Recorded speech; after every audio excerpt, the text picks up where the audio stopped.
I can hardly feel my fingers right now.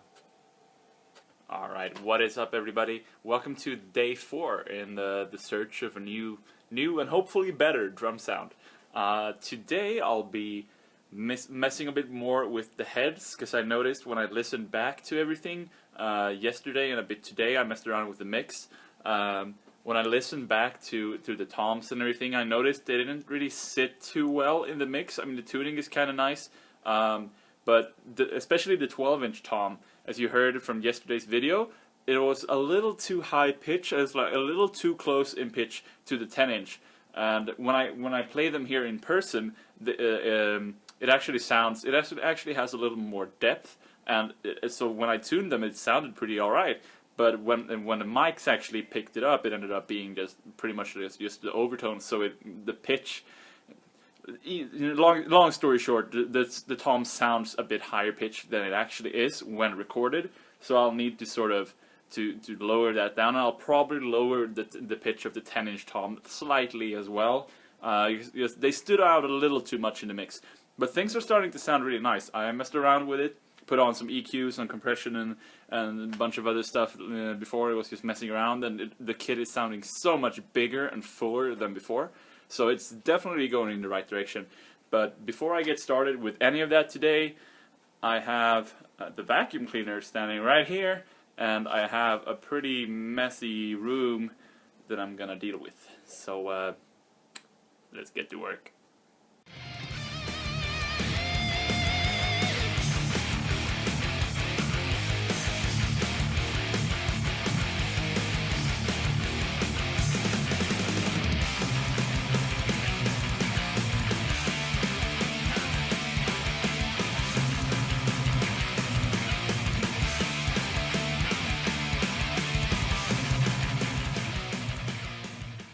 This is an entire bag, an entire plastic bag worth of sticks. All broken sticks. Like, these are probably like 80% of all the sticks I used over the last, like 6.5 years that I played drums. There's a bunch of them in here. At last, it's finally finished. So clean. Now I can work in peace. Alright, but okay, so let's get to work here. The next step, as I said, is sort of revisiting the tuning on the toms, starting with the rack toms. So my goal here is to kind of bring down the pitch slightly on the 10-inch tom. It sounds good as it is, but since I'll be bringing down the 12-inch by a bit, I think things will sound better overall in the mix when the 10-inch tom just doesn't stick out that much. And after that, I'll see if I can open up the floor tom a little bit, because I still have the EMAD head on there, which is a bass drum head, but it's a floor tom hoop version, so it works on a floor tom. This is 16-inch. I really like the sound of it, and the idea of having like almost as a second floor tom is really inspired by how Benny Greb tunes his floor tom like super low, so it's basically just a low thud, kind of like a bass drum. So, but and that's, as I said, it's kind of become my signature thing in a way, having the EMAD on there. So I'm gonna keep that. But I do want it to open up a little more, because I listened back to the mix yesterday and worked a bit more on it today. And it's a little too smacky, too reminiscent of the old sound I had. So it doesn't, like, even if I bring the rack toms down a bit in pitch, so it blends together a little better, I think the attack and stuff is maybe just a little too much. So I'll see if I can do anything about it, just kind of open it up a little, mess around with the tuning. The bass drum sounds great as it is. I'm just going to mess a little with moving the mic further in or further out, rather further out of the bass drum, to see if I can get it to open up just a little bit more as well. It's kind of clicky right now. I do like it, and it's easy to still get it to sound big with the room mics and everything. But yeah, basically I just mess around.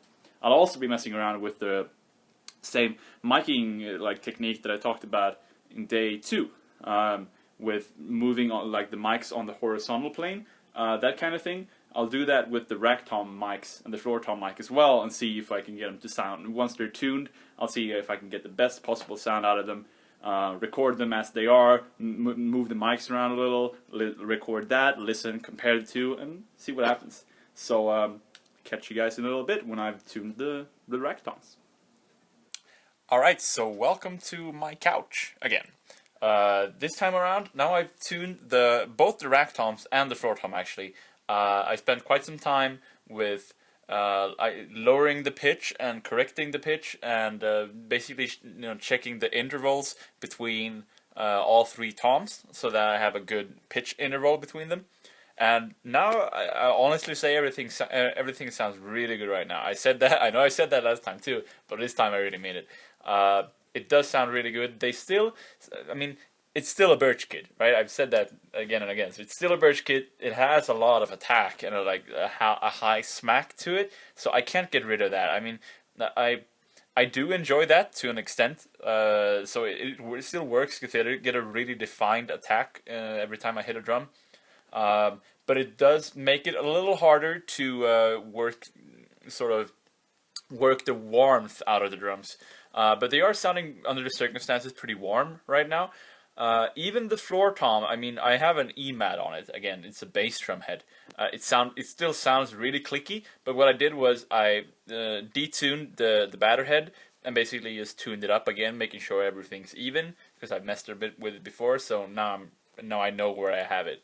And then I just went to the bottom head and basically just tuned that up like it's a quarter of a turn on each lug, and I still have cotton balls inside the floor tom. The reason for this is with such a deep tone and such a low smack as a bass drum head, if I wanted to project, if I actually wanted to have any volume at all, I kind of need to crank the bottom head up quite a bit to make the drum resonate and make it project through the room. So, but when doing that, I mean, the bottom head builds up a lot of overtone. So every time I hit the bass drum, the drum goes all crazy on me. So I have to control that somehow, and putting cotton balls inside of it again, like Benny Greb does with his floor tom, hence the fantastic floor tom sound he always has. That really helps. It acts like a natural gate. Every time I hit the drum, the cotton balls jump up a little, the drum speaks, and then they land, and it shuts up, So that works great. But anyway, everything sounds great right now. I'm sitting here with the computer, listening through some recordings, checking the mix a little to see if the mics picked up the drums in a good way. They sound great acoustically, and I found out that they sound great recorded as well. Still a lot of smack to it. I haven't gotten to messing around with the mics yet, so that's what I'm gonna do now. I'm thinking I'll try to angle them. I don't think I can mess too much with the horizontal plane on the rack tom mics, and the floor tom I don't think will be much point of it either. But just because I have the splash and the stack right there, so it kind of messes with it, I can't really move them around too much. But what I will do is mess around with angling the mics down towards the rim, instead of more towards the center, because right now there's a lot of attacks. I'm thinking I'm going to aim them more towards the rim and see if I can get a little more tone out of the drums into the recordings. So I'll mess with that right now, and I'll be back in a second. Alright, so now I messed around a little more with the mic angles and came to the conclusion that yes, it was definitely better for me to aim the mics more down towards the rim, as you can see here. For the 12-inch tom here, I aimed it slightly more towards the middle, towards the center of the head, because when I aimed it toward this one sounds a little more open. The 10-inch is a little more muted by itself. So pointing it down like super much down towards the rim just gave it a little too much ring. So I was better off pointing it slightly towards the center. Then makes both the rack toms sound somewhat equal, except for the pitch, of course. But yeah, this was very much needed for the overall sound, because now they sit more nicely in the mix. They don't have as much attack, so they still have a lot of attack because of the room mics here in the back that pick up a lot of basically everything, all the attack and everything.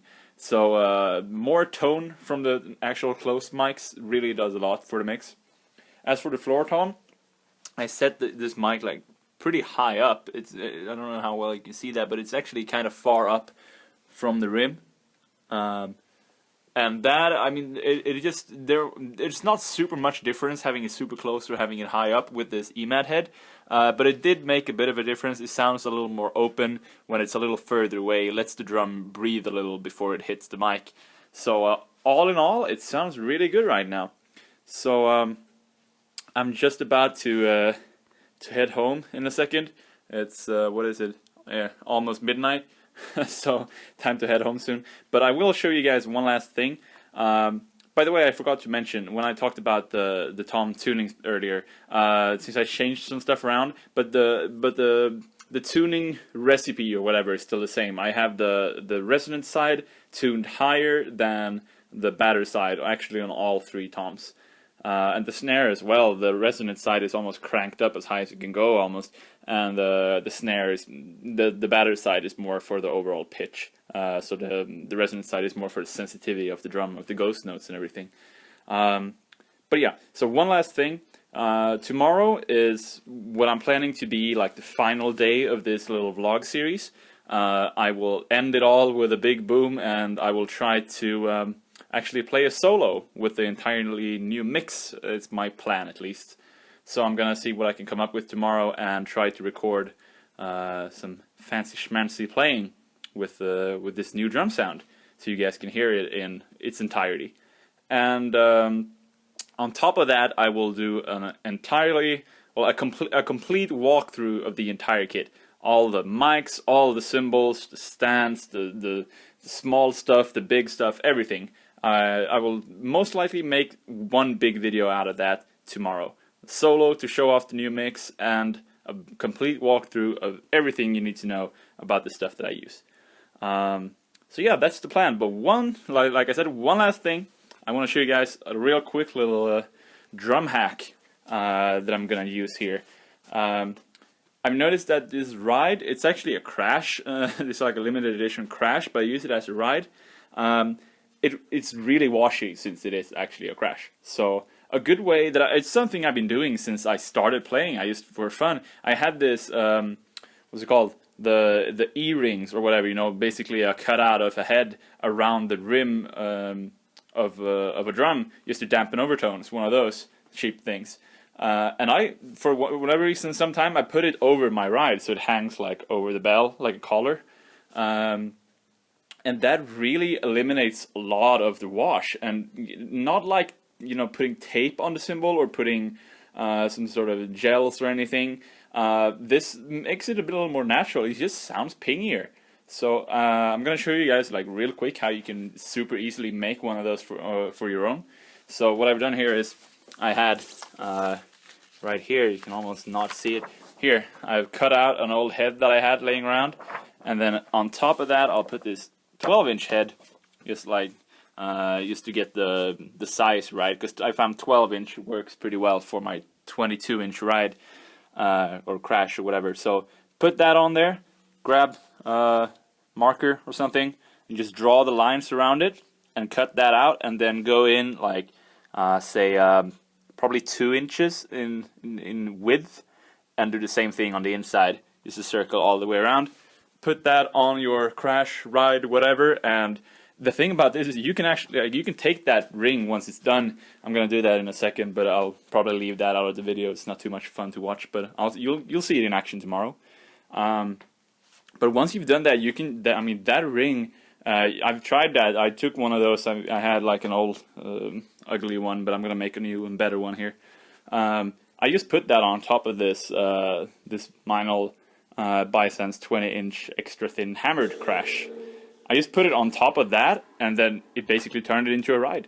I mean, it's that simple. You just take that little plastic ring, put it on whatever you want, and it adds so much ping and removes a little, like just the right amount of wash.